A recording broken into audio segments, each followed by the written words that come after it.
اللہ لازماً اپنے نور کا اتمام فرما کر رہے گا، چاہے یہ کافروں کو کتنا ہی ناگوار۔ شر کی قوت اپنی چالیں چل رہی ہے، اللہ کی اپنی تدبیریں ہیں۔ جو آخری نتیجہ نکلنے والا ہے وہ کیا ہے؟ خود سنائی مسلمانوں کے سب سے بڑے دشمن کون؟ یہودی اور مشرک۔ پہلی آیت میں یہودیوں کا تذکرہ ہوا، انہیں مشرک نہیں کہا، کافر کہا۔ یہ بات تو ہو کر رہے گی، اور اس کو نوٹ کر لیجئے کہ چونکہ حضور کی بعثت ہوئی پوری نوع انسانی کے لیے، وَمَا أَرْسَلْنَاكَ إِلَّا كَافَّةً لِلنَّاسِ بَشِيرًا وَنَذِيرًا، جب تک پوری نوع انسانی پر اللہ کا دین غالب نہ ہو جائے، اس آیت مبارکہ میں اللہ کا جس فیصلہ کا اعلان کیا گیا ہے گویا کہ ابھی وہ پورا نہیں ہوا، ہونا ہے۔ یہ دوبارہ ایک بہت بڑے پیمانے پر حق و باطل کا گھمسان کا رنگ پڑنے والا ہے۔ ملاحم کی جو حضور صلی اللہ علیہ وسلم نے پیشین گوئیاں فرمائی، الملحمۃ العظمیٰ، تاریخ انسانی کی عظیم ترین جنگ جو ابھی آنے والی ہے، اس کو سمجھ لیجئے اچھی طریقے سے کہ اس میں جو قوتیں ایک دوسرے کے مقابل آ رہی ہیں وہ کون سی ہے۔ نیو ورلڈ آرڈر کہنے کو امریکہ کے زیر قیادت ہے، حقیقت میں امریکہ خود یہودیوں کے پنجے میں، یہ وہی ابلیسی طاقت ہے جو آگے بڑھ رہی ہے۔ عالم عرب کو فتح کرنے کے بعد اب ان کے پاس اگلا عالم اسلام کا حصہ ہے، غیر عرب مسلم ورلڈ۔ ایران ہے، اس کے شمال مشرق میں ترکستان ہے، روسی اور چینی، مشرق میں افغانستان ہے، پاکستان ہے، یہ ایک بہت بڑا سالڈ بلاک ہے۔ اس کے بعد اگرچہ ہندوستان آتا ہے، بھارت، ظاہر بات ہے کہ وہاں مسلمان اقلیت میں ہے سوائے کشمیر کے، لیکن یہ نوٹ کیجئے کہ وہاں بھی کم سے کم 15-18 کروڑ مسلمان موجود۔ آج بھی دنیا کا سب سے بڑا ملک جس میں مسلمانوں کی تعداد اور جن کی نفری سب سے بڑھ کر ہے وہ بھارت، اس کے بعد پھر انڈونیشیا، ملائیشیا ہے، اس سے آگے ہے پھر فار ایسٹ، ابھی انہیں فتح کرنا ہے۔ نیو ورلڈ آرڈر کا یوں سمجھئے کہ ابھی یہ ہارڈ نٹ ٹو کریک، ابھی ایک لوہے کا چنا ہے چائنا کی شکل میں موجود۔ اور مجھے یاد آ رہا ہے ڈی گال کے الفاظ بہت سے لوگوں نے سنے ہوں گے، اس نے کہا تھا کہ ہم نے خام خواہ روس کو اپنا دشمن بنا لیا ہے، وہ تو ہمارا بھائی ہے، وائٹ ریسس، وہ تو بنیادی طور پر یورپین قوم ہے۔ Beware of the yellow masses of the east, تمہیں گھبرانا چاہیے، تمہیں خبر لینی چاہیے، وہ مشرق بعید کے جو زرد رو لوگ ہیں، China, Indo China, Japan, yellow race. ابھی اس نیو ورلڈ آرڈر کے لیے جو فتح عالم اور تسخیر عالم کا پروگرام ہے، اس میں پہلے غیر عرب مسلمان دنیا اور پھر یہ فار ایسٹ کا خاص طور پر یلو ماسز، یہ ہے کہ جنہیں ابھی انہیں ٹیکل کرنا ہے۔ اور اسی لیے میں کرنا چاہتا ہوں، حقائق ہمارے سامنے رہنا چاہیے۔ یہ 45 برس کے بعد امریکہ کو کیسے خیال آ گیا کہ کشمیر کا مسئلہ واقعی ہے، ساقی نے کچھ ملا نہ دیا ہو شراب میں؟ یہ کہاں سے رابن رافیل آئی پچھلے سال اور مسئلے کو زندہ کر کے چل دی؟ ہم خوش ہوئے، امریکہ نے مان لیا۔ حقیقت میں امریکہ کی نظر ہے اور وہ اس کو چاہتے ہیں کہ ایک دوسرا اسرائیل بنائے، آزاد بنا کر اس کو اپنے تسلط میں لے۔ اس لیے کہ اگر جو پروگرام ہے، اگر وہاں پر فرض کیجئے بہت مطالبہ ہمارا مان لیا جائے، پلیبسائٹ کرایا جائے، اس کا نتیجہ کیا ہوگا؟ آپ کو آزاد کشمیر سے بھی اپنی فوجیں نکالنی پڑیں گی، آپ کو گلگت اور بلتستان سے بھی فوجیں نکالنی پڑیں گی، بھارت بھی ادھر سے فوجیں نکالے گا، اور رہ جائے گا کون؟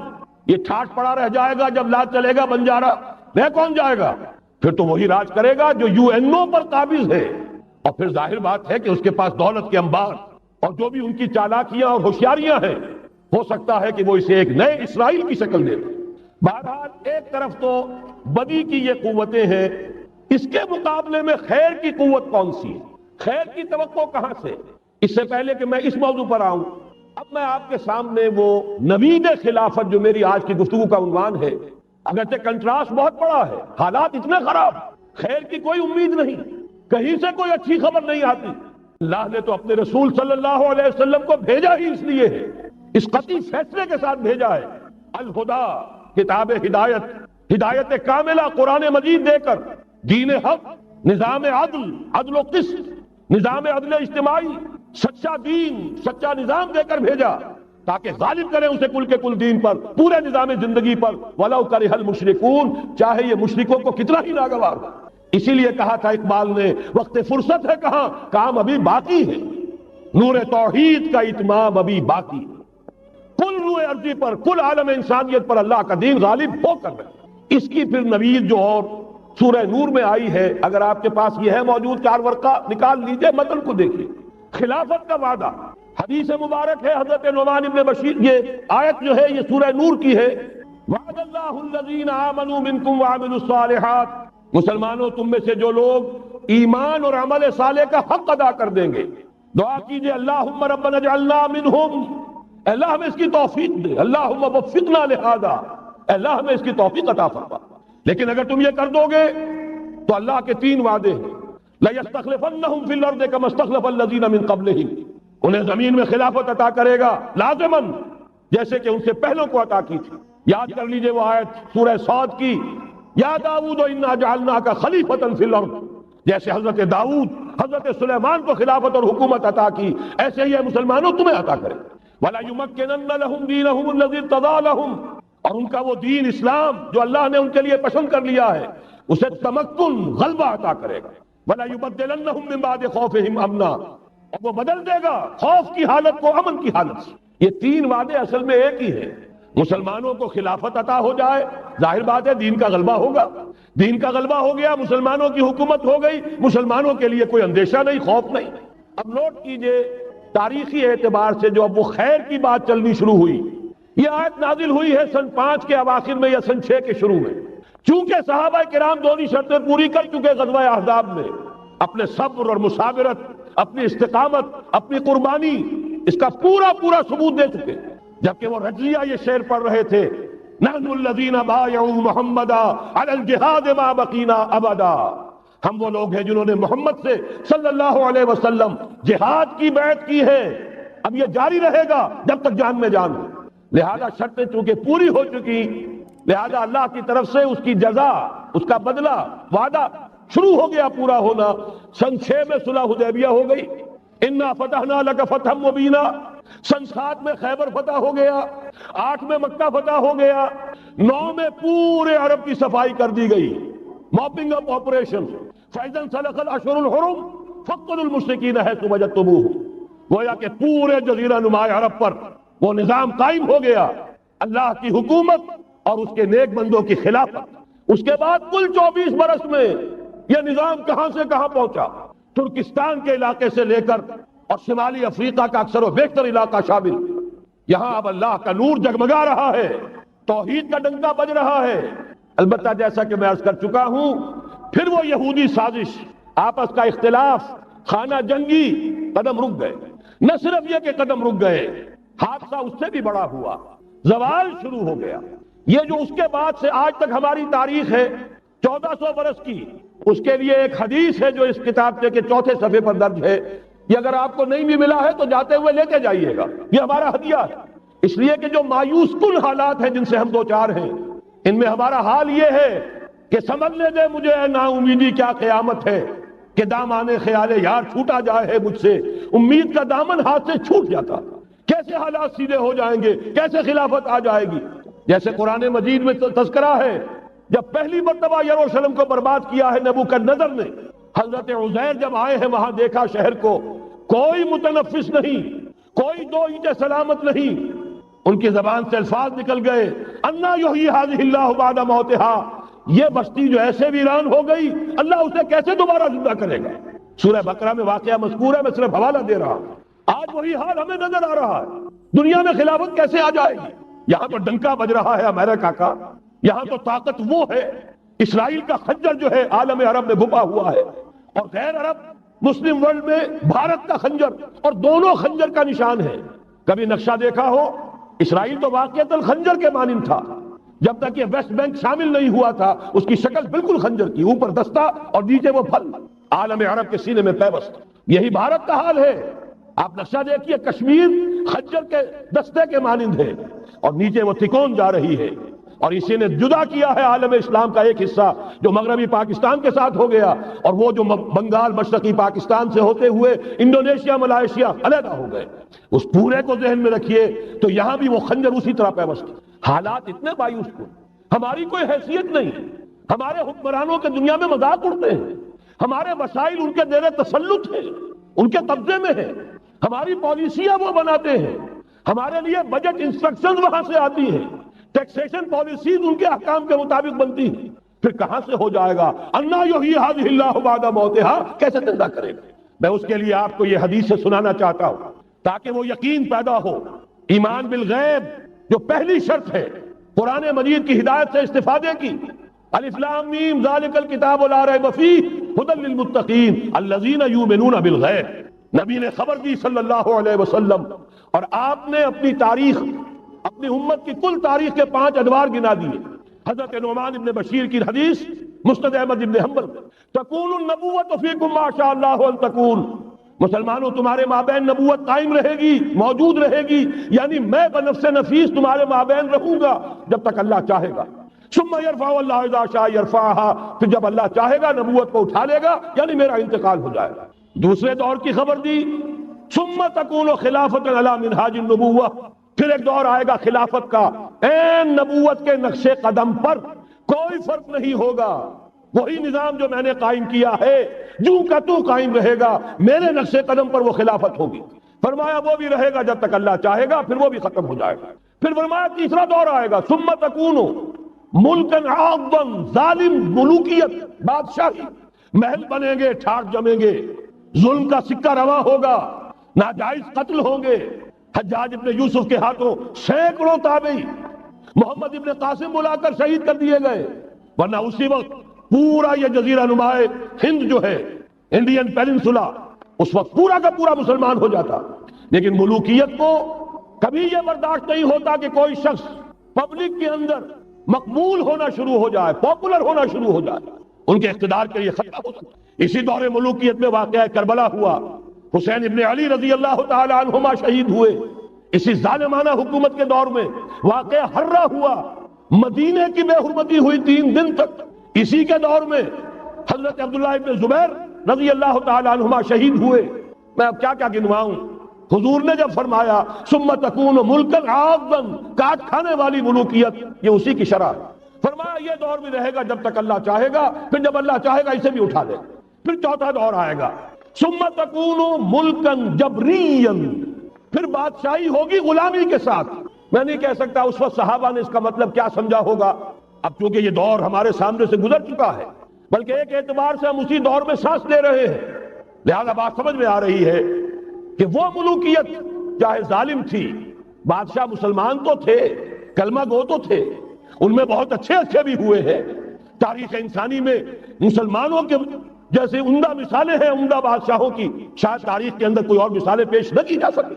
لیکن یہ کہ اس کے بعد جو دور آیا، کہیں ہم تاج برطانیہ کے غلام بن گئے، ملکہ برطانیہ، شاہ برطانیہ، ہز میجسٹیز گورنمنٹ، ہر میجسٹیز گورنمنٹ، کہیں فرانس کے، کہیں اٹلی کے، کہیں ہالینڈ کے، کہیں اور کسی کے، فرانس کے.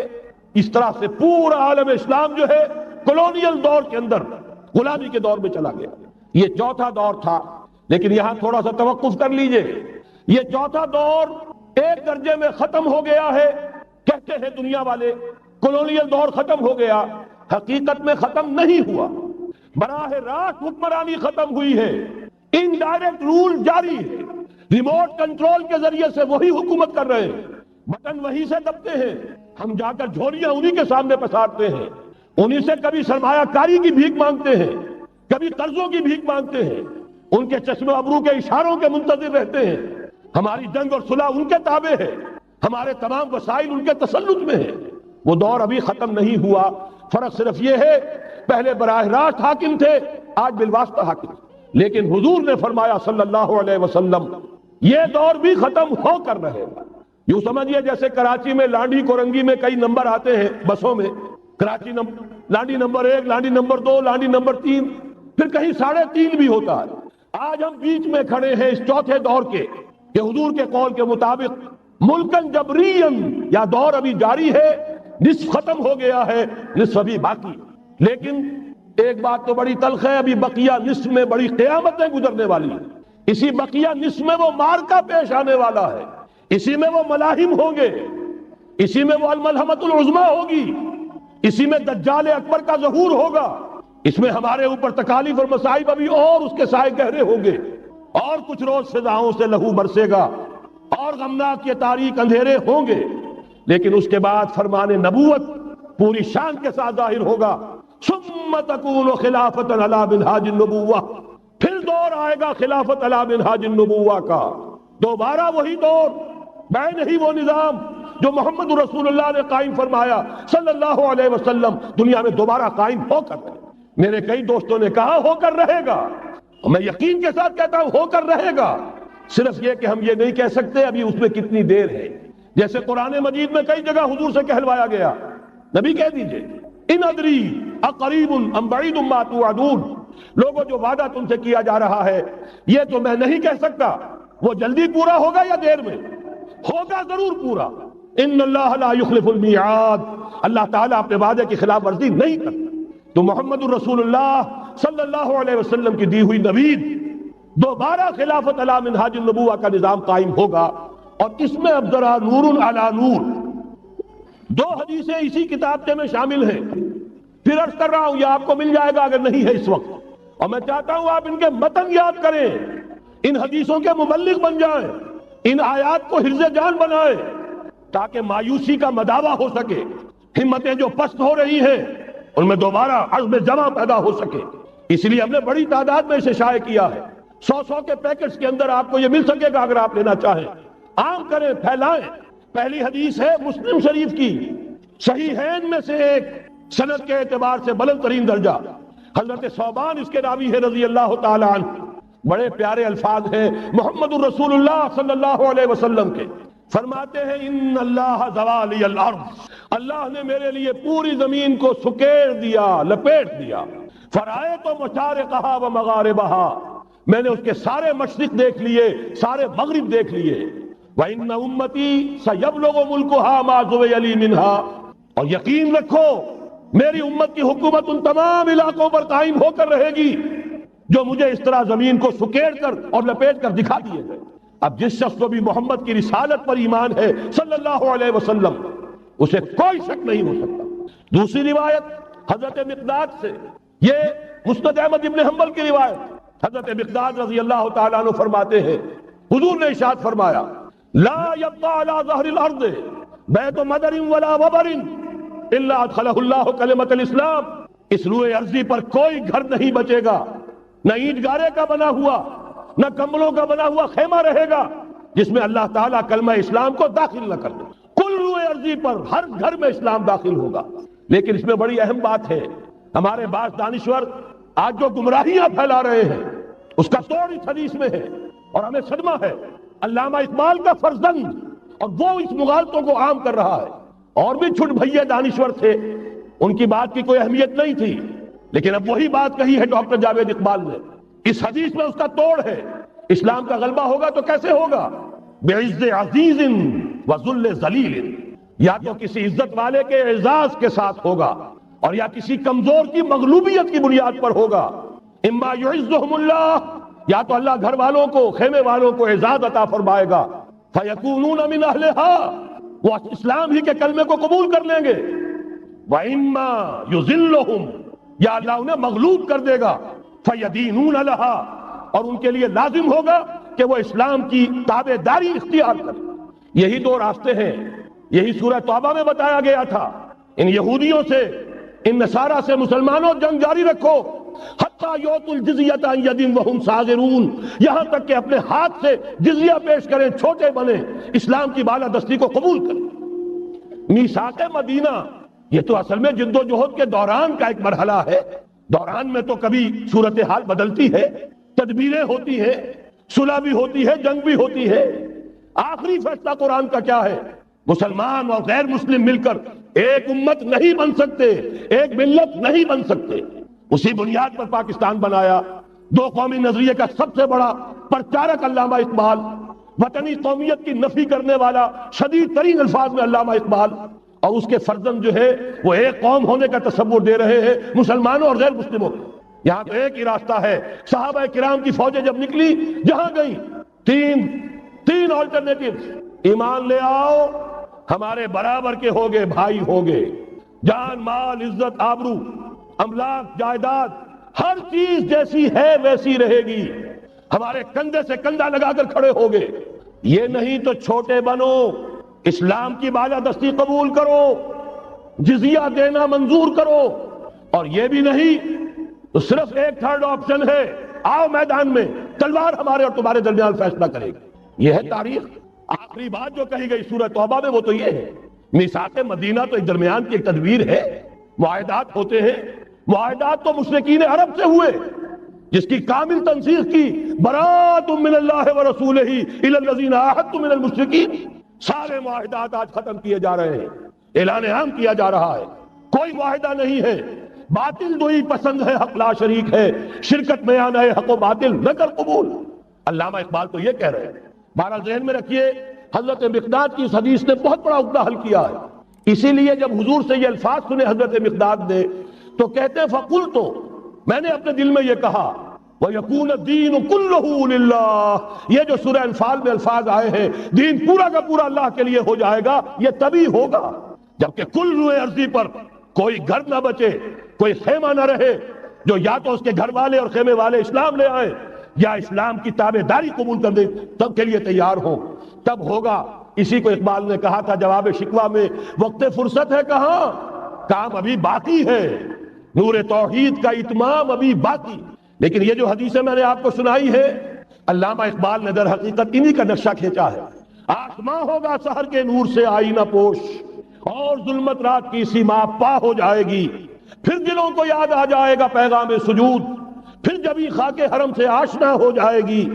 آنکھ جو کچھ دیکھتی ہے لب پہ آ سکتا نہیں، محو حیرت ہوں کہ دنیا کیا سے کیا ہو جائے گی، شب گریزہ ہوگی آخر جلوہ خورشید سے، یہ چمن معمور ہوگا نغمہ توحید سے۔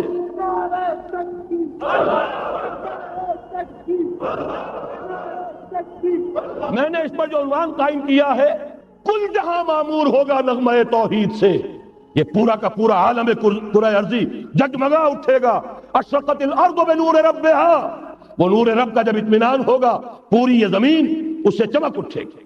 یہ ہے وہ پیشین گوئیاں۔ اب میں آپ کو بتانا چاہتا ہوں کہاں سے ہوگا۔ موٹی سی بات یہ ہے، پہلے خلافت علی منہاج النبوہ کا نظام قائم ہوا، کل روئے ارضی پر ایک دم نہیں ہو گیا، ایک ملک جزیرہ نماء عرب محمد الرسول اللہ صلی اللہ علیہ وسلم والذین معہ رضی اللہ تعالی عنہم اجمعین، ان کی جد و جہد، ایثار، قربانی، اس کے نتیجے میں جزیرہ نماء عرب وہاں یہ نظام قائم ہو گیا، پھر پھیلا، پھر توسیع ہوئی، 3 لشکر نکلے تھے، مشرق مغرب شمال، شمال میں اوشیائے کوچک ترکی کا علاقہ، مشرق میں خراسان تک، مشرق میں یہ ماوراء النہر تک، مغرب میں بحر اوقیانوس تک، دشت و دشت ہیں، دریا بھی نہ چھوڑے ہم نے، بحر ظلمات میں دوڑا دیے گھوڑے ہم نے۔ اب بھی یہی ہوگا، کسی ایک جگہ سے ہوگا، یہ میں اب آپ کو بتانا چاہتا ہوں کہاں سے ہوگا۔ پہلے اس کے جو شواہد ہیں وہ سمجھ لیجئے، پھر حدیثیں میں سامنے لاؤں گا۔ میں نے عرض کیا تھا کہ مغرب سے یہ سیلاب نیو ورلڈ آرڈر کا چلا، جو کہ در حقیقت یہودیوں کا مالیاتی نظام ہے، اس مالیاتی شکنجے میں انہوں نے یورپ امریکہ کو جکڑا ہوا، اس کے بعد ان کی فتوحات کا دائرہ عالم عرب ان کے شکنجے میں آ چکا۔ ابھی آپ نے خبریں پڑھی ہوں گی، اب تو ہزاروں فنڈامنٹل سعودی عرب میں گرفتار ہو رہے ہیں، علماء گرفتار ہو رہے ہیں۔ یہ ساری حکومتیں جو امریکہ کے ایجنٹوں پر مشتمل ہیں، در حقیقت یہی سب سے پہلے اپنے ہاں کے جو مسلمان ہیں جنہیں یہ کہتے ہیں کہ یہ فنڈامنٹلسٹ ہیں، سب سے پہلے تشدد ان کی طرف سے ہوگا۔ بہرحال اب اس سے آگے ہے عالم اسلام کا وہ حصہ جس میں میں اور آپ بھی ہیں، یہ غیر عرب عالم اسلام، ایران سے شروع ہو کر پھر افغانستان جو حضور کے زمانے میں خراسان کہلاتا تھا، یہ پورا افغانستان، کچھ تھوڑا سا حصہ ایران کا، کچھ تھوڑا سا حصہ روسی ترکستان کا، کچھ حصہ پاکستان کا، یہ سب حضور کے زمانے میں خراسان کہلاتا تھا۔ اس کے ضمن میں جان لیجئے اب یہ نیوکلیس بننے والا ہے، یہاں سے خلافت کا آغاز ہو کر رہے گا۔ اس کے شواہد کیا ہیں؟ پہلی بات نوٹ کیجئے، ختم نبوت کے بعد سارا سلسلہ مجددین کا ہے رحمہم اللہ، 1000 برس تک سارے مجدد عالم عرب میں پیدا ہوئے۔ 11ویں صدی سے یہ صنم خانہ ہند، مجددین کی آماجگاہ، مجدد الف ثانی رحمت اللہ علیہ، 11ویں صدی ہجری یا الف ثانی، اسی کے دوسرا 1000 سال وہیں سے شروع ہوا۔ کہاں کے رہنے والے تھے؟ 12ویں صدی کے مجدد اعظم شاہ ولی اللہ دہلوی، 13ویں صدی میں سید احمد بریلوی اور ان کے ساتھی شہید شاہ اسماعیل شہید، 14ویں صدی میں شیخ الہند اسیر مالٹا، انگریز سے ٹکرا جانے والا، یہ مضمون ہم نے چھاپا تھا، اگرچہ چھپا تھا وہ پاکستان، روزنامہ پاکستان میں، ہم نے بھی اسے چھاپا. اب دوبارہ جو کتابچہ شائع کیا ہے انگلینڈ میں, انگلستان میں خلافت کی اذان کے عنوان سے اسپیشل ایک جو ہے ندائے خلافت کا ایشو آیا ہے, اس میں دوبارہ ریپیٹ کیا ہے. اسے آپ کو اندازہ ہوگا شیخ الہند کی شخصیت کا. جرمنی تک سے ان کی گفتگو چل رہی تھی, دارالخلافہ ترکی سے گفتگو چل رہی تھی, ہندوستان کو آزاد کرا کر دوبارہ اس کو ایک دارالاسلام کی شکل دینا. اس لیے کہ اس وقت تک آپ کو معلوم ہونا چاہیے ہندو ابھی سویا ہوا تھا. وہ غلامی کا جو بھی اس کے اوپر اثر پڑا تھا مسلمانوں کی 1000 سالہ غلامی کا, اس کی وجہ سے اس میں کوئی حوصلہ تھا ہی نہیں. سیاست کے میدان میں ہندو ابھی آیا ہی نہیں تھا. اس وقت اگر کہیں وہ تجویز کامیاب ہو جاتی, وہ برلن پلان, وہ ریشمی رومال تحریک, تو واقعہ یہ ہے کہ 30 برس اور یہ بر عظیم پاک و ہند انگریز کا غلام نہ رہتا. وہ تحریک نہیں. پھر یہ کہ اگر خلافت کو ختم کیا گیا تو احتجاجی تحریک چلی تو یہاں, اور کس شد و مت کے ساتھ, مولوی اما محمد علی کی جان بیٹا خلافت میں دے دو. پورا بر عظیم پاک و ہند گونج اٹھا. گاندھی کو شریک ہونا پڑا تحریک خلافت میں. کہاں گاندھی, کہاں خلافت. پھر اور شواہد نوٹ کیجئے, وہ جو کولونیل رول بظاہر ختم ہوا ہے, تمام مسلمان ممالک بظاہر آزاد ہوئے, لیکن کہیں بھی تحریک میں اسلام کا نعرہ نہیں لگا. صرف ایک جگہ, پاکستان کا مطلب کیا, لا الہ الا اللہ, اور اس سے پھر گونج گیا پورا بر عظیم پاک و ہند, راس کماری سے لے کے درہ خیبر تک, اور ادھر مکران سے لے کر چٹاگانگ تک. پاکستان کا مطلب کیا, لا الہ الا اللہ. پوری دنیا میں اس کا کوئی نعرہ نہیں لگا. پھر پاکستان ہے وہ ملک جہاں قرارداد مقاصد پاس ہو گئی. خلافت اصولی اعتبار سے ہم نے تسلیم کر لی. جب حاکمیت اللہ کی ہے, ہمارے پاس حاکمیت نہیں, ہم حاکمیت کے مدعی نہیں. 10 کروڑ عوام کی ایک نمائندہ اسمبلی نے قرارداد مقاصد پاس کی, یہی تو خلافت ہے. ہمارے پاس جو اختیار ہے اللہ کا ڈیلیگیٹڈ ہے, اور یہ انہی حدود میں استعمال ہوگا جو خود جو اصل حاکم ہے اللہ, جو اس نے متعین کر دی. پھر یہی وہ ملک ہے, واحد ملک پوری دنیا میں, جس میں فیڈرل شریعت کورٹ نے بینک انٹرسٹ کو ربا حرام قرار دیا ہے. پوری مسلم ورلڈ کے اندر اس کی کوئی مثال موجود نہیں. یہ شواہد ہے. علامہ اقبال جیسا مفکر یہاں پیدا ہوا, مولانا مودودی جیسا مصنف یہاں پیدا ہوا, مولانا الیاس جیسا مبلغ یہاں پیدا ہوا, شیخ الہند جیسا مجدد یہاں پیدا ہوا. پورے عالم اسلام میں اس کی کوئی مثال موجود. اور میں تو ایک اور بات کی طرف کہتا ہوں, اللہ کے معاملات بڑے عجیب ہیں. یہ جو جنگیں ہونے والی ہیں, یہ جو خیر و شر کا مارکا دنیا کو ہے, پھر مارکا ہے روح و بدن پیش. تہذیب نے پھر اپنے درندوں کو ابھارا. اللہ کو پامردی مومن پہ بھروسہ, ابلیس کو یورپ کی مشینوں کا سہارا. یہ جو ابھی مارکا گرم ہونے والا ہے, پہلا حصہ میں آپ کو بتا چکا. شیطان, اس کا ایجنٹ یہودی, ان کے سب سے بڑے کارندے زائنسٹ, ان کے جو اس وقت اعلی کار ہیں west, white Anglo Saxon Protestants, جو امریکہ کی زیر سرکردگی نیو ورلڈ آرڈر لے کر چلے ہیں, جو حقیقت میں نیو ورلڈ آرڈر ہے. دوسری طرف دیکھیے, ذرا غور کیجئے, ایک حدیث نبوی ہے, ما انزل اللہ من دائن الا انزل لہ دوان. اللہ نے کوئی ایسا مرض پیدا نہیں کیا جس کی دوا پیدا نہ کی ہو. اسرائیل 1948 میں قائم ہو رہا ہے, پاکستان 1947 میں وجود میں آیا ہے. 1 سال پہلے, جیسے ماں کی چھاتی میں اللہ دودھ پہلے پیدا کر دیتا ہے, بچے کی ولادت بعد میں ہوتی ہے. یہ قانون قدرت ہے. اسی طریقے سے توڑ اس کا در حقیقت اسرائیل کا توڑ ہے جو پاکستان کی شکل میں وجود میں آیا. یہ دوسری بات ہے کہ ہم بھٹک گئے, منزل کا سراغ بھول گئے. ہم آ کر دولت کے پھندوں میں, اور سب سے بڑھ کر یہ کہ جو متروکہ جائیداد کے لالچ, ہم اس میں پڑ گئے, بھول گئے یہ پاکستان کس لیے بنایا تھا, بھٹک گئے. بہرحال میں ان شواہد کی بنا پر یہ یقین رکھتا ہوں, پورا ترکش بیلٹ سلسلہ مجددیہ نقشبندیہ کے ساتھ یہ پورا سلسلہ افغانستان سے چلیے, ترکستان سے چل کر ترکی تک, پورا یہ جو نان عرب ورلڈ ہے, نان عرب مسلم ورلڈ, وہ سلسلہ مجددیہ حضرت احمد سرہندی رحمت اللہ علیہ, گردن نہ جھکی جس کے جہانگیر کے آگے, جس کے نفس گرم سے گرمی احرار, یہ انہی کا سلسلہ ہے جو پورے ترکش بیلٹ میں آپ کو نظر آئے گا. پھر شاہ ولی اللہ جیسا مفکر. بہرحال یہ تمام شواہد ہیں, اور میرے لیے تو سب سے بڑے شواہد جو ہے, اب وہ احادیث دیکھیے جو حضور نے بیان فرمائی. جب یہ مارکا گرم ہوگا, ایک حدیث ہے, حضور فرماتے ہیں, ابن ماجہ کی روایت ہے حضرت عبداللہ ابن حارث رضی اللہ تعالیٰ عنہ سے, یخرج ناس من المشرق یوتئون للمہدی یعنی سلطان ہی. جب اس عالم عرب میں, دیکھیے ایک بات میں عرض کر چکا ہوں, بڑی تلخ بات ہے, عالم عرب ہمارا بہتر حصہ ہے, افضل حصہ ہے, ان کو اللہ نے فضیلت ہم سے بہت زیادہ دی ہے. سب سے بڑی فضیلت کہ محمد خود صلی اللہ علیہ وسلم عرب تھے، یہ رتبہ بلند ملا جس کو مل گیا. پھر مستقل فضیلت، اللہ کا کلام ان کی زبان میں موجود ہے، مادری زبان. لہذا اگر انہوں نے کوتاہی کی، انہوں نے پیٹھ دکھائی، بہت بڑے مجرم ہے، اس میں کوئی شک نہیں. اور یہی وجہ ہے یہ سارے ملاحب وہی ہونے ہیں. ایسی ایسی بھاری جنگیں، حضور فرماتے ہیں اتنے لوگ ہلاک ہوں گے کہ پرندہ اڑتا چلا جائے گا، اترنے کی جگہ نہیں ملے گی، لاشیں ہی لاشیں ہوں. یہ شکل ہونے والی ہے.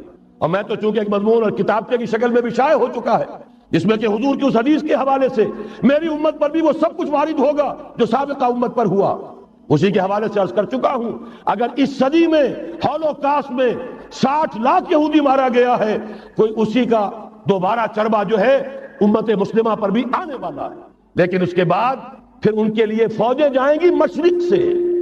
وہاں جو امام ہوں گے، جو بھی ان کو لیڈ کر رہے ہوں گے، حضرت مہدی. یہ تصور ذہن میں رکھیے، ہمارے مابین اور عیسائیوں کے مابین حضرت مسیح کی ذات مشترک، اگرچہ ان کا یہ عقیدہ ہے کہ وہ سولی دیے گئے، فوت ہو گئے، معاذ اللہ ثم معاذ اللہ، پھر زندہ ہو کر آسمان پر گئے، پھر آئیں گے. ہم کہتے ہیں نہیں، وہ سولی دیے ہی نہیں گئے، وہ زندہ آسمان پر اٹھائے گئے، واپس آئیں گے. گویا کہ بہت حد تک اشتراک ہے، لیکن ایک اختلاف بھی ہے. اسی طرح حضرت مہدی کے بارے میں شیعہ اور سنی تصورات میں اتفاق بھی ہے، اختلاف بھی. یقیناً امت مسلمہ، امت عرب، مجھے تو اقبال کا وہ شعر یاد آتا ہے، خون اسرائیل آ جاتا ہے آخر جوش میں، توڑ دیتا ہے کوئی موسیٰ طلسم سامری. تو کیا خون اسماعیل جوش میں نہیں آئے گا؟ حضرت اسماعیل کی نسل میں حضور، اور حضور کی صاحبزادی حضرت فاطمہ رضی اللہ تعالی عنہ. حضور نے فرمایا میری اس بیٹی کی نسل میں اللہ تعالیٰ ایک شخص کو اٹھائے گا جو اس وقت مسلمانوں کی قیادت کرے گا. یہ چیز ہمارے اور اہل تشیع کے مابین مشترک. فرق یہ ہے وہ سمجھتے ہیں کہ ان کے 12ویں امام کہ جو آج سے 1200 برس قبل روپوش ہو گئے تھے وہ ظاہر ہوں گے. ہمارے نزدیک نہیں، وہ پیدا ہوں گے، نو مولود ہوں گے، عام انسانوں کی طرح آئیں گے، ہوں گے نسل فاطمہ میں سے رضی اللہ تعالی عنہ، اور وہ اس وقت عربوں کی قیادت کریں گے. خون اسماعیل آ جائے گا آخر جوش میں، اور کوئی حضرت مہدی وہ آئیں گے اور اٹھیں گے اور قیادت کریں گے، دجال سے مقابلہ کریں گے اور اس ملاحم کے اندر قیادت فرمائیں گے. لیکن ان کی مدد کے لیے مشرق سے فوجیں آئیں گی. گویا کہ پہلے مشرقی کسی ملک میں یہ نظام قائم ہو چکا ہوگا، کوئی ایسی طاقت وجود میں آ چکی ہوگی کہ جب وہاں بھٹی دہکے گی تو وہاں کے مسلمانوں کی امداد مشرقی ممالک سے جائے گی. اور ایک دوسری حدیث میں، یہ تو ترمذی کی روایت ہے، کتب حدیث میں تیسرے نمبر پر کتاب یہی ہے، صحیح بخاری، صحیح مسلم، پھر یہ جامع ترمذی. اس میں حضرت ابو ہریرہ سے روایت ہے، یخرج من خراسان رایات سود. خراسان میں بتا چکا ہوں حضور کے زمانے کا خراسان، افغانستان، کچھ حصہ پاکستان کا، کچھ روسی ترکستان کی آزاد ریاستیں جو ابھی ہوئی ہیں، تھوڑا سا حصہ ایران کا، یہ خراسان بزرگ، دی اولڈ گریٹر خراسان. یہاں سے فوجیں چلیں گی، سیاہ علم برآمد ہوں گے، اور کوئی طاقت انہیں روک نہ سکے گی، ان کا منہ پھیر نہ سکے گی، یہاں تک کہ وہ ایلیا حضور کے زمانے میں یروشلم کا نام تھا، یہاں تک کہ ایلیا میں جا کر نصب ہو جائے. گویا کہ یہ جو ہمارے ہاتھ سے نکلا ہے قبضے سے، پہلے بھی عربوں کے ہاتھوں سے نکلا تھا بیت المقدس، یروشلم، عرب واپس نہیں لے سکے تھے. کرد خون صلاح الدین ایوبی اس نے واپس لیا. عربوں میں دم نہیں رہا تھا، عیاشیوں کی وجہ سے کھوکھلے ہو چکے تھے. میں تجھ کو بتاتا ہوں تقدیر امم کیا ہے، شمشیر و سنا اول، طاؤس و رباب آخر. یہی وجہ ہے کہ تقریباً 20 صدی کے بعد ان کی حکومت ختم. آشمارا حق بود در خون بارت بر زمین بر زوال ملک مستعصم امیر المومنین. یہ ہوا کہ نہیں ہوا؟ جبکہ آئے ہیں تاتاری ہورڈز، اور جنہوں نے کہ آخری خلیفہ بنو عباس اسے محل میں سے نکالا، ایک کھال کے اندر لپیٹ کر اور اپنے گھوڑوں کے سوؤں تلے کچل دیا. عرب معزول کر دیے گئے تھے، لیکن اب دوبارہ عربوں کو جب سہارا ملا ہے، لیکن اب بھی انہوں نے کہیں اسلام قائم نہیں کیا. کوئی روس کا غلام رہا، کوئی امریکہ کا غلام رہا، کسی نے اس کا ساتھ دیا، کسی نے اس کا ساتھ دیا. تہذیب ہے تو مغربی، تمدن ہے تو مغربی، وضع میں تم ہو نصارہ تو تمدن میں ہنود. یہ مسلمان ہیں جنہیں دیکھ کے شرمائے یہود.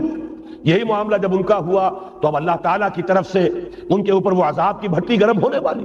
لیکن اس کے بعد پھر یہاں سے جائیں گے وہ جو ان کی مدد کریں گے، اور یہ ایلیا کو واپس لینے والے، یہ مشرق سے چلنے والے لشکر ہوں گے. یہ 2 حدیثیں ابھی سن لیجئے. اور تیسری حدیث یہ ہے، حضور نے فرمایا یہ سنن نسائی کی روایت ہے، قال رسول اللہ صلی اللہ علیہ وسلم عصابتان من امتی احرزهم اللہ من النار احرزهم اللہ من النار، میری امت کے دو لشکر ایسے ہوں گے جنہیں اللہ نے آگ سے نجات دے دی ہے، پہلے ہی سے ڈکلیئرڈ ہے۔ عصابت تغزو الہند، ایک لشکر کے جو ہند پر حملہ آور ہوگا، وعصابت تکون مع عیسیٰ ابن مریم علیہ السلام، اور دوسرا لشکر وہ ہے جو حضرت عیسیٰ کے ساتھ جا کر اور ان کے ساتھ مل کر یہودیوں کے خلاف جنگ کرے گا۔ میں اس حدیث کا جو مطلب سمجھتا ہوں واللہ عالم، یہ اسی علاقے میں جب انقلاب آ جائے گا، یہ علاقہ خراسان اور پاکستان، جب یہاں نظام خلافت قائم ہوگا، یہاں سے اسلام کی توسیع ہوگی، اور یہاں سے جانب مشرق ہند اور جانب مغرب یہ جو یہودیوں کا سیلاب آ رہا ہے، ان دونوں کا مقابلہ کرنے کے لیے انشاءاللہ العزیز، ورنہ یہ عصابتان جو ہے ایک حدیث میں جمع کرنے کی کوئی اور حکمت ہو نہیں سکتی، ورنہ تو ہندوستان پہ کئی لشکر آئے ہیں، لیکن یہ کہ در حقیقت اسی وقت جبکہ عالم عرب میں وہ بھٹی دہکے گی، اسی وقت یہاں انقلاب آ چکا ہوگا، ایک طرف یہاں سے مدد کے لیے لشکر جائیں گے کہ جو مسلمان عرب جو ہیں ان کی مدد کریں گے، حضرت مہدی کے جھنڈے تلے لڑیں گے، حضرت مہدی کی حکومت کو مستحکم کریں گے، یعطئون للمہدی، دوسری طرف وہ ہندوستان کی طرف پیش قدمی کریں گے، اور یہیں سے جیسے اس وقت سیلاب نکلا تھا جزیرہ نما عرب سے، ایک داہنی طرف ایک بائیں طرف، ایران، افغانستان، ترکستان، ادھر مصر، لیبیا، الجزائر، مراکش، موریتانیہ، اسی طریقے سے انشاءاللہ اسی علاقے سے اس کا آغاز ہوگا اور بات آگے بڑھے گی۔ تو اصل حاصل کیا ہے؟ یہ ہونا ہے، پچھلے آثار ثابت کر رہے ہیں کہ ہونا ہے، حضور کی احادیث بتا رہی ہیں کہ یہی سے ہونا ہے، ہوا صرف یہ ہے ہم بھٹک گئے، ہمیں اپنی منزل یاد نہ رہی۔ میں تو بہرحال ان لوگوں میں سے ہوں جنہوں نے نعرے لگائے تھے پاکستان کا مطلب کیا، لا الہ الا اللہ۔ میں سن 46 میں یہاں حبیبیہ ہال میں قائد اعظم نے مسلم اسٹوڈنٹ فیڈریشن کے جس اجلاس کو خطاب کیا تھا، ضلع حصار سے جو 2 ڈیلیگیٹ آئے تھے ان میں سے ایک میں تھا، میں نے بہرحال اس تحریک میں بھی حصہ لیا ہے، ایک ننھے کارکن کی حیثیت سے لیا ہے، پھر حالات کو بدلتے اپنے آنکھوں سے دیکھا ہے، ہم کہاں سے کہاں جا پہنچے ہیں۔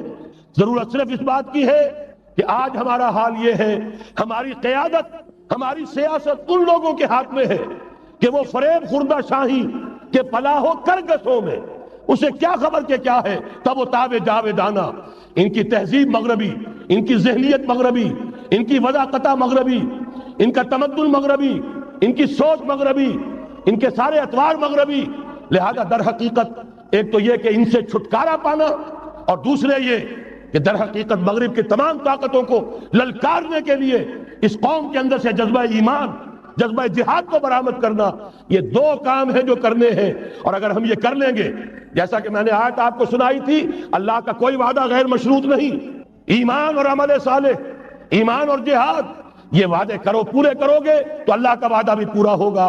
لیکن ظاہر بات ہے جیسے یہودیوں نے یورپ کو فتح کیا اور آج وہ مغرب یہودیوں ہی کے زیر اثر ہمیں فتح کرنے پر تلا ہوا ہے، آج نوٹ کیجئے جس طرح 3 اطراف سے یہودیوں نے حملہ کیا یورپ پر، میں اس کا تذکرہ کر چکا ہوں، آج ہم پر بھی اسی طرح کا 3 pronged اٹیک ہے۔ نمبر 1، ایٹمی دانت نہ نکلنے پائیں اس قوم کے، رول بیک کرانے کے لیے خاموش ڈپلومیسی، اس کے ہتھ کنڈے، کہیں ان میں طاقت نہ ہو جائے، کہیں یہ چیلنج کرنے کی پوزیشن میں نہ آ جائے، اپنے پاس ایٹمک ہتھیاروں کے انبار ہوں، لیکن کسی مسلمان ملک کے پاس آ گیا تو وہ اسلامک بوم بن جائے گا۔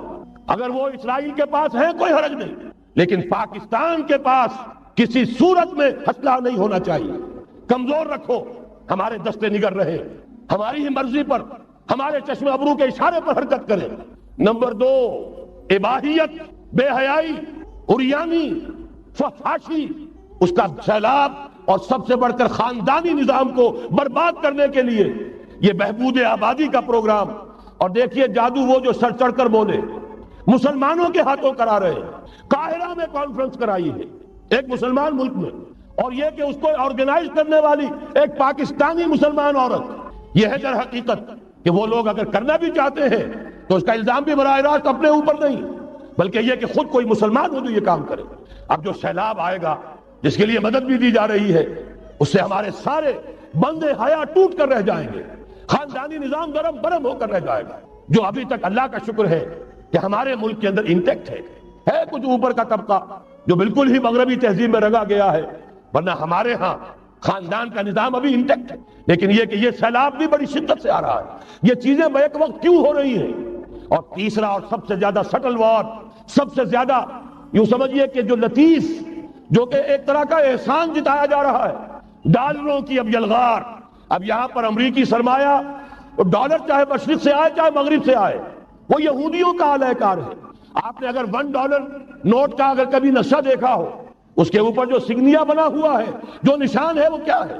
پیرامڈ، اہرام مصر۔ یہ کن کے لیے اہمیت رکھتے ہیں؟ ہزارہا یہودیوں کا خون اور ان کی ہڈیاں ان پیرامڈز کے تلے دبی ہوئی۔ جب یہ اہرام بنائے گئے تھے، یہ یہودی وہاں غلامی کے دور میں تھے، بیگار ان سے لی جا رہی تھی، بڑے بڑے پتھر جب گرتے تھے تو پسنے والے یہودی ہوتے تھے۔ یہ ان کی اپنی جیسے ہولوکاسٹ، جیسے انہوں نے اس کو اپنا سمبل بنایا ہوا ہے، اسی طریقے سے پیرامڈ، مصر کا پیرامڈ، یہ گویا کہ ان کے اس زوال کا ایک نشان ہے، اور اس پر ایک آنکھ بنی ہوئی ہے، ایک آنکھ، کان دجال کی آنکھ، وہ دیکھ رہی ہے۔ عجیب ہے یہ سمبل۔ نیچے لکھا ہوا ہے نووس آرڈو سکلورم، اور یہ در حقیقت 1776 جو نیچے لکھا ہوا ہے وہ رومن حروف کے اندر، یہ 1776 ہے جو میں بتا چکا ہوں، آرڈر آف الومناٹی وساپ نے قائم کیا تھا۔ عام دنیا یہ سمجھتی ہے کہ شاید یہ امریکہ کا یوم آزادی ہے، سن آزادی ہے۔ 1 مئی، اس آرڈر آف الومناٹی کی تاسیس 1 مئی کو ہوئی ہے۔ یہ 1 مئی جو منایا جاتا ہے، دھوکہ یہ دیا گیا ہے کہ یہ شکاگو کے جو مزدور ہیں ان کی یادگار ہے۔ حقیقت میں یہ 1 مئی اور 1776 آرڈر آف دی الومناٹی کی تاسیس کی تاریخ۔ یہ تمام معاملہ سمجھ لیجئے۔ ڈالر در حقیقت، ہم نے ابھی تازہ ندائے خلافت میں نعیم صدیقی صاحب کی نظم شائع کی ہے، 45 برس بلکہ شاید اس سے بھی زیادہ عرصے کی پرانی نظم ہے جو ہم نے شائع کی ہے۔ ڈالر میرے اس دیش کو ناپاک نہ کرنا، اور میں تو انہیں داد دیتا ہوں، جو کچھ انہوں نے، شاعر کہتے ہیں اس کو جو صاحب شعور ہے، اس صاحب شعور نے جو مشاہدہ کیا ہے کہ ڈالر آئے گا تو کیا آئے گا ہمارے ہاں، اس کی پوری داستان اس تازہ ندائے خلافت میں ہم نے نہ معلوم کہاں سے اس کو کھود کر نکلوایا ہے۔ ہم ان کا احسان مانتے ہیں کہ انہوں نے اپنی یہ پرانی نظم، اب ان کی جماعت تو سب بھول بھال گئی ان چیزوں کو، اسی لیے وہ اسے تج کر باہر بھی اب آ گئے۔ بہرحال ہمیں تو ان کی ایک ایک چیز جو ہے، مجھے تو وہ شعر آج کا، اگر آپ نے جنگ کا میرا کالم پڑھا ہو، میری تو فکر کے اندر رچ بس گیا ہے۔ پاکستان کے بارے میں جب کہا تھا، اے آندھیو سنبھل کے چلو اس دیار میں، امید کے چراغ جلائے ہوئے ہیں ہم، ہماری امیدوں کے چراغ ہے یہ، اسلام کا گہوارہ بننے والی ملک ہے یہ، اس کو ہم نے قائم کیا تھا اسلام کے لیے، یہ آندھیاں نہ چلے، اس ملک کو ہم نے اسلام کے چراغ جو ہے ہم نے اس میں روشن کیے ہوئے ہیں۔ اے آندھیو سنبھل کے چلو اس دیار میں، امید کے چراغ جلائے ہوئے ہیں ہم۔ بہرحال یہ تیسرا سیلاب ہے، ننگی سرمایہ داری، جس کی پھر لعنتیں ہوتی ہیں، ایک طرف فقر، ایک طرف احتیاج، ایک طرف بھوک، ایک طرف دولت کے انبار۔ پہلے بھی ہمارے ہاں فرق کم نہیں ہے، لیکن اب جو ہوگا، اگر یہ بات پوری ہو گئی تو وہ ننگی سرمایہ داری، اور سرمایہ داری ہی در حقیقت یہود کا سب سے بڑا ہتھ کنڈا ہے۔ یہ بینکنگ کا نظام، یہ سارا کا سارا سودی نظام، یہ IMF، یہ ورلڈ بینک، یہی تو ان کے سب سے بڑے ادارے ہیں۔ تو واقعہ یہ ہے کہ 3 طرف سے ہم پر حملہ ہو رہا ہے۔ اور یہ سود کے بارے میں کیا کہا تھا اقبال نے؟ ادربا آخر چمی زائد فتن، اس سود کے الخبائث کے پیٹ سے سوائے فتنوں کے اور کیا برآمد ہو سکتا ہے؟ کس نہ داند لذت قرض حسن، کسی کو قرض حسنہ کی لذت یاد نہیں رہی، بغیر سود کے قرض دو۔ تمہارے پاس فاضل رکھا ہوا ہے، کسی بھائی کو دو کہ وہ اپنی معاشی گاڑی کا پہیہ چلا لے، پھر اصل واپس لے لینا۔ اگر اتنی ہمت نہیں ہے کہ ان تصدقوا فهو خیر لکم، صدقہ ہی کر دو تو سب سے اچھا ہے، دے ہی ڈالو اپنا فاضل سرمایہ۔ یسألونک ماذا ينفقون قل العفو، مت رکھو اپنے پاس، یہ گندگی ہے۔ لیکن اگر بڑے ہی کم ہمت ہو تو کم سے کم قرض حسنہ دو، اپنی اصل رقم واپس لینا۔ کس نہ دانت لذت قرض حسن، ادربا جاں تیرا دل چوں خشت و سنگ، اس لیے کہ سود کے ذریعے سے انسان کے اندر تاریکی پھیل جاتی ہے، دل جو ہے اینٹ کے مانند، پتھر کے مانند سخت ہو جاتا ہے، کٹھور۔ ثم قست قلوبکم فہی کالحجارۃ او اشد قسوہ، آدمی درندہ بے دندان و چنگ، اور انسان بغیر اس کے کہ بھیڑیوں والے دانت ہوں اور بھیڑیوں والے پنجے ہوں، بھیڑیا بن جاتا ہے۔ بہرحال اب کرنے کا کام کیا ہے اس کو سمجھیے۔ اس پوری صورتحال کا میں نے آپ کے سامنے نقشہ پیش کر دیا۔ ایک طرف مغرب سے نیو ورلڈ آرڈر، جو نیو ورلڈ آرڈر ہے، اس وقت کی سپریم پاور آن ارتھ امریکہ کی سرپرستی میں بڑی تیزی کے ساتھ حملہ آور ہے۔ دوسری طرف وَمَكَرُوا وَمَكَرَ اللَّهُ وَاللَّهُ خَيْرُ الْمَاكِرِينَ، اللہ کو پامردی مومن پہ بھروسہ، ابلیس کو یورپ کی مشینوں کا سہارا۔ اللہ تعالیٰ نے اسرائیل کا توڑ پاکستان قائم کیا، اللہ تعالیٰ نے اس کے لیے 300 برس کی تاریخ، اس کی تمہید میں مجددین امت یہاں پیدا کیے، یہاں قرارداد مقاصد پاس کرا دی 20ویں صدی عیسوی کے وسط میں، کہ اکبر نام لیتا ہے خدا کا اس زمانے میں، بینک انٹرسٹ کو ربا، سود، حرام قرار دیا۔ یہ سارے شواہد ہیں۔ اب ضرورت صرف ایک بات کی ہے، ایک زبردست عوامی تحریک اٹھے۔ یہ عوامی تحریک کیسی ہو؟ نمبر 1، فرقہ واریت سے بلند ہو۔ یہ فرقہ واریت جو اس وقت بہت بڑا فتنہ بن گیا، جس کی کشیدگی بڑھتی چلی جا رہی ہے، اس کے اندر اگر ہم قوم کے حیثیت سے اگر ملوث ہوتے چلے گئے، آخری تباہی آ جائے گا۔ فرقہ واریت سے بلند، سیاسی کشمکش سے بلند، یہ سیاسی کشاکش، یہ حزب اختلاف، حزب اقتدار، اس سے بلند، اس سے کوئی بحث نہیں، کوئی دلچسپی نہیں۔ علاقائیت یا لسانی قومیت، اپنے دنیاوی حقوق کی فکر مت کرو، بلکہ آخرت کی فکر کرو، اور یہاں اس کی اصل منزل خلافت کے نظام کی فکر کرو۔ ان تمام چیزوں کو پورا کرتے ہوئے یہاں پہ نظام خلافت قائم کیا جائے، یہ ہے واحد علاج۔ اور اسی کے لیے للکارنے کے لیے، اسی کے لیے دعوت دینے کے لیے ہم نے اس تحریک خلافت پاکستان کا آغاز کیا۔ تنظیم اسلامی نے اپنے لیے ہدف معین کیا ہے، نظام خلافت علی منہاج النبوہ کا قیام، پہلے پاکستان میں اور پھر کل روئے عرصی پر۔ اب میں چند منٹوں میں آپ کو بتاؤں گا کہ وہ نظام ہے کیا۔ دیکھیے، اس موضوع پر میں پاکستان کے تقریباً تمام بڑے شہروں میں اکثر جگہ 3 دن 2 گھنٹے کی تقریر کر چکا ہوں۔ سیاسی نظام کیا ہے، معاشی نظام کیا ہے، سماجی نظام کیا ہے، خلافت اب قائم ہوگی جو بہرحال 1400 برس قبل کی خلافت اور آج کی خلافت، وقت کے دریا میں بہت سا پانی گزر گیا ہے، اصول وہی کے ہوں گے، فنڈامنٹل وہی کے ہوں گے، تفصیلی خاکہ بنے گا اس زمانے کے تقاضوں کے مطابق۔ تو میرے وہ تقریریں ویڈیو کی شکل میں، آڈیو کی شکل میں، اردو میں، انگریزی میں، شکاگو میں 20 گھنٹے کا پروگرام پچھلے سال ریکارڈ کرا کے آیا۔ اللہ کا فضل ہے کہ وہ پھیل رہا ہے معاملہ۔ اب مغرب میں اذان خلافت بلند ہو رہی ہے، اس کا تذکرہ میں بعد میں کروں گا۔ بہرحال وہ تو تفصیلی بات ہے، یہاں میں چند منٹوں میں صرف الجبرا کے اصولوں کی طرح چند باتیں بتا رہا ہوں۔ جو بھی آپ کا آج نظام ہے، 3 شرطیں پوری کر دیجئے، وہ خلافت بن جائے گا سیاسی اور دستوری اعتبار سے۔ نمبر 1، حاکمیت اللہ کی، اور اللہ کا شکر ہے یہ ہم کر چکے۔ اللہ جزائے خیر دے جنہوں نے محنت کی تھی، اللہ جزائے خیر دے جنہوں نے وہ تحریک اٹھائی تھی مطالبہ دستور اسلامی، اور پھر جنہوں نے مدد کی تھی، اللہ تعالیٰ انہیں جزائے خیر دے۔ بہرحال وہ اب ہمارے دستور کا حصہ ہے، حاکمیت اللہ۔ البتہ اگلا قدم ہم آج تک نہیں اٹھا سکے، اس حاکمیت کا ظہور کیسے ہوگا؟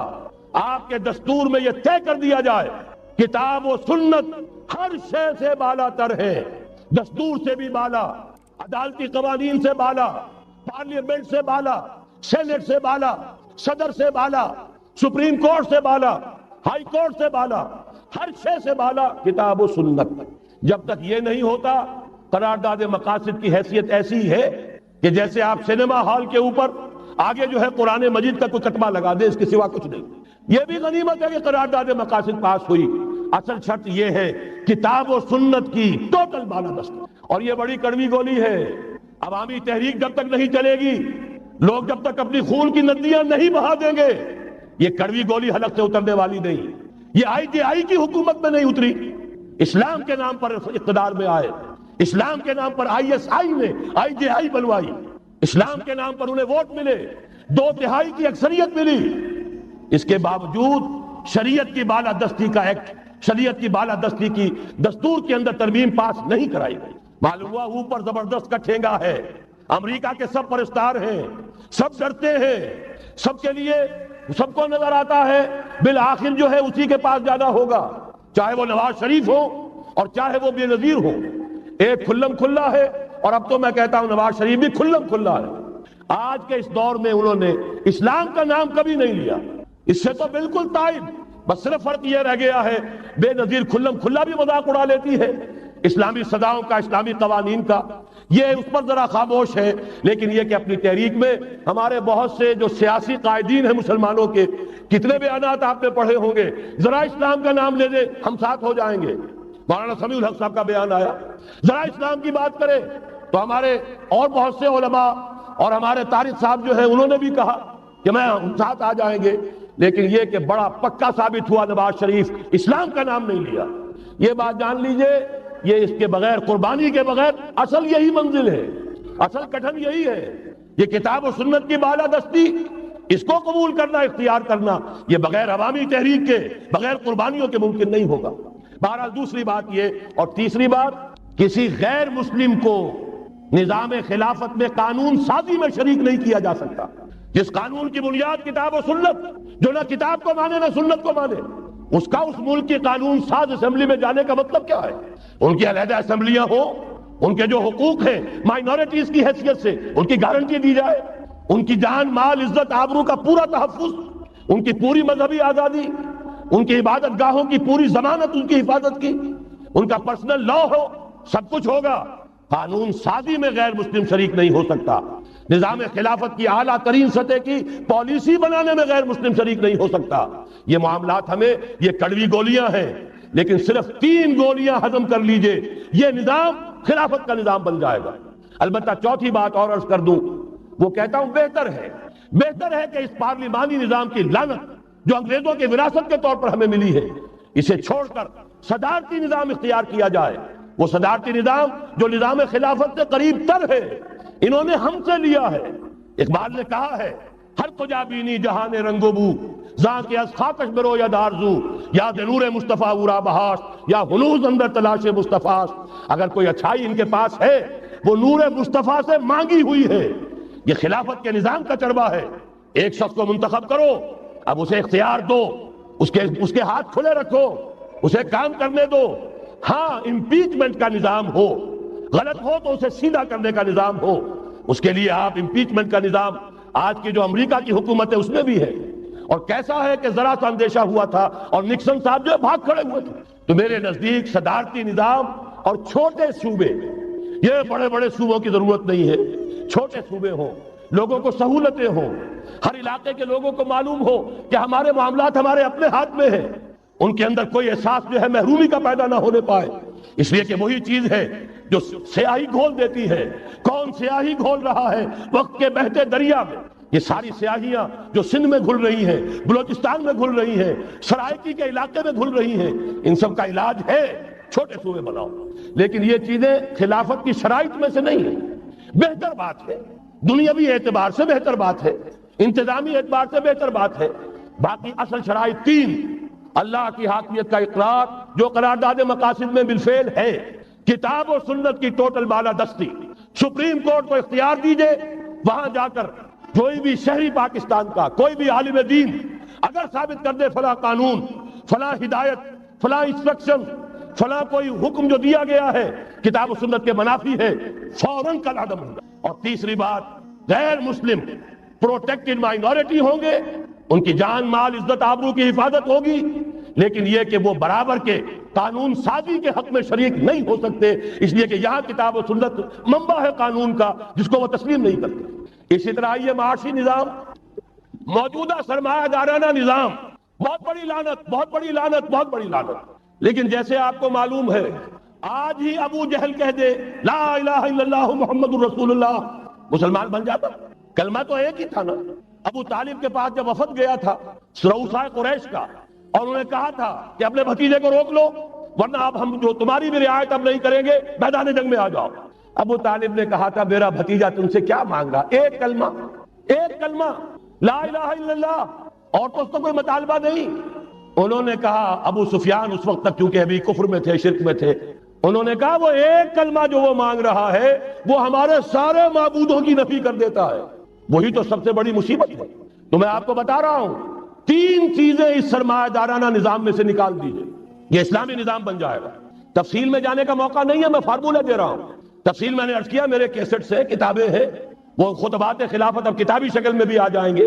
انگریزی میں ویڈیو کیسٹ ہے، اردو میں ہے، بڑے بڑے شہروں میں خطبات دے چکا ہوں، مواد موجود ہے. لیکن اس وقت فارمولہ بتا رہا ہوں، 3 چیزیں نکال دیجئے۔ نمبر 1 سود نکال دیجئے، اس میں بھی اللہ کے فضل و کرم سے پیش رفت ہمارے ہاں ہوئی۔ فیڈرل شریعت کورٹ نے فتویٰ دیا اور اتنا زبردست ججمنٹ لکھا ہے، پوری دنیا کے لیے رہنمائی کا ذریعہ بن جائے گا۔ یہی وجہ ہے کہ مجھے معلوم ہوا ہے موجودہ حکومت نے اس کی اشاعت روک دی ہے۔ باہر کے ممالک سے ڈیمانڈ، میں جب انگلستان میں تھا ابھی 2 مہینے قبل، وہاں کچھ لوگوں کے سامنے تذکرہ کیا، انہوں نے کہا ہمیں منگا کے دیجئے، بنگلہ دیش کے مسلمان تھے، ہمیں منگا کے دیجئے۔ میں نے یہاں لکھا، معلوم ہوا کہ نہیں، وہ مل ہی نہیں رہا، بلکہ کہہ دیا گیا اسے مت چھاپو، اس کی اشاعت بند، اس لیے کہ وہ کلمہ خیر کہیں پھیل نہ جائے۔ یہودی کا اگر علاج ہے، جیسے آپ نے سنا تھا بچپن میں کہانیاں، دیو کی جان ایک طوطے کی گردن میں ہے، طوطے کی گردن مروڑ دو گے دیو مر جائے گا۔ یہودی کی جان سود میں ہے۔ یہ سارا ہتھ کنڈا اس کا جو ہے، جو ورلڈ ڈومینیشن یہودی چاہ رہا ہے، وہ مالیاتی نوعیت کی ہے۔ وہ اپنی حکومت قائم نہیں کرنا چاہتا۔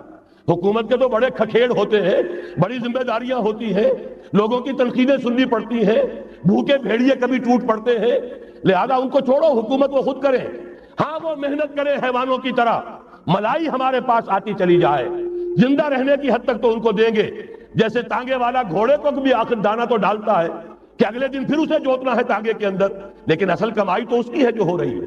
صرف یہ مالیاتی نظام اور اس کا ایک ہی لفظ کے اندر توڑ ہے، سود ختم اور یہود کی گویا کہ جان نکل جائے۔ یہی وجہ ہے جیسے ہی فیڈرل شریعت کورٹ کا فیصلہ آیا تھا، وہ جو کوئی چیزیں پائپ کے اندر پڑی ہوئی تھی مدد کی، وہ بھی روک لی گئی۔ یہ قوم کدھر جا رہی ہے؟ یہ تو ہمارے ہاتھ سے نکلی جا رہی ہے، اور جب تک کہ اس کے خلاف IJI کی حکومت کو سپریم کورٹ میں اپیل میں نہیں پہنچا دیا، اس وقت تک یہ ہے $1 جو ہے کہیں سے ادھر سے ادھر ہلنے نہیں دیا۔ یہ ہے حقائق، اصل میں ان کو سمجھ لیجئے۔ سود نکال دیجئے، جوا، اسپیکولیشن، فارورڈ ٹریڈنگ کی وہ ساری صورتیں جو صرف بیع سلم ایک جائز ہے، باقی ساری صورتیں حرام ہیں، ان کو نکال دیجئے اور جاگیرداری ختم کر دیجئے۔ جاگیرداری ختم کرنے کے لیے حضرت عمر کی شمشیر لانی ہوگی، شمشیر فاروقی۔ ان کا یہ فتویٰ تھا، اجماع تھا کہ جو ملک، جو علاقے بزور شمشیر فتح ہوئے ہیں، وہ کسی کی انفرادی ملکیت نہیں رہیں گے، وہ امت مسلمہ کی اجتماعی ملکیت ہے۔ کوئی انچ زمین، اسی وجہ سے ہمارے ہاں فرق ہے خراجی اور عشری۔ عشری زمین ملکیتی ہوتی ہے، اس میں سے ایک مسلمان جس کی ملکیتی زمین ہے، اس کا وہ 10واں حصہ یا 20واں حصہ پیداوار کا دے کر فارغ، اور جو خراجی زمین ہوتی ہے وہ کسی کی ملکیتی نہیں ہوتی، وہ تو مسلمانوں کی ہے، نظام خلافت کی ہے۔ جو کام کر رہا ہے، چاہے مسلمان ہو چاہے غیر مسلم ہو، وہ کاشت کرے گا، آدھا اس کا ہے، آدھا ریاست کا ہے، بیت المال کا ہے۔ یہ ہے نظام خراجی کا اور عشری کا فرق۔ اور حضرت عمر نے طے کر دیا تھا رضی اللہ تعالیٰ عنہ کہ جتنے علاقے فتح ہوئے، یہ مصر ہے، یہ عراق ہے، یہ شام ہے، یہ ایران ہے، ساری زمینیں مسلمانوں کی اجتماعی ملکیت۔ کام کرنے والے چاہے یہودی ہوں، چاہے مجوسی ہوں، چاہے عیسائی ہوں، چاہے وہ مسلمان ہو جائیں، زمین خراجی رہے گی، زمین سے خراج جائے گا بیت المال میں، تاکہ تمام امت کی بہبود میں صرف ہو سکے۔ 3 کام کر دیجئے، باقی ساری market forces, free economy, personal incentive, personal ownership, ساری چیزیں، سارے اصول جس کی وجہ سے کہ سرمایہ داری کو فتح حاصل ہوئی ہے کمیونزم کے اوپر، وہ سارے اصول اسلام کے اندر موجود ہیں۔ لیکن سود نکال دو، جوا نکال دو، جاگیرداری نکال دو، اب آؤ اوپن کمپٹیشن، سرمایہ کاری کرو۔ ابھی آپ نے نظم پڑھی، سرمایہ داری کو ختم کرنا ہے، سرمایہ کاری کو فروغ دینا ہے۔ یہ ہے اسلام کا نظام معیشت۔ البتہ اس میں چوتھی چیز، کفالت عامہ کے لیے زکوٰۃ کا نظام مکمل قائم کرو۔ ہر شہری کی بنیادی ضروریات کی پوری ذمہ داری اور کفالت نظام خلافت لیتا ہے۔ یہاں پھر میں مجبور ہوں، کیا کروں؟ ذکر جب چھڑ گیا قیامت کا، بات پہنچی تیری جوانی تک، خلافت کا تذکرہ ہو اور حضرت عمر کا ذکر نہ آئے، ناممکن۔ خلافت کا نظام، جیسے آپ کہتے ہیں کہ گلاب کا پھول پورا کھلا ہوا ہے، للی ان بلوم، خلافت کا نظام پورا کھلا ہوا حضرت عمر کے دور میں نظر آتا ہے۔ اسی وقت کہا تھا حضرت عمر نے رضی اللہ تعالی عنہ کہ اگر دجلہ و فرات کے کنارے کوئی کتا بھی بھوکا مر گیا تو قیامت کے دن عمر ذمہ دار ہوگا۔ اور جانور تک کا معاملہ ہے۔ مجوسی کو دیکھ لیا تھا، بوڑھے کو، ایک کہ جو بھیک مانگ رہا تھا، وہاں کے عامل اور گورنر سے ایکسپلینیشن کال کی، یہ بھیک کیوں مانگ رہا ہے؟ جب یہ جوان تھا، کام کرتا تھا، تم اس سے جزیہ لے رہے تھے، اب یہ بوڑھا ہو گیا ہے، کما نہیں سکتا، تم نے اسے بھکاری بنا دیا ہے، اس کا وظیفہ مقرر کرو۔ ظاہر بات ہے غیر مسلم ٹیکس دیں گے، مسلمان زکوٰۃ دیں گے، مسلمانوں کے لیے زکوٰۃ سے کفالت عامہ ہوگی، غیر مسلموں کے ٹیکسوں کے ذریعے سے۔ وہی نظام جو آج یورپ میں ہے، اسکینڈینیوین کنٹریز میں ہے، برطانیہ میں ہے، ان امپلائمنٹ الاؤنس ہے،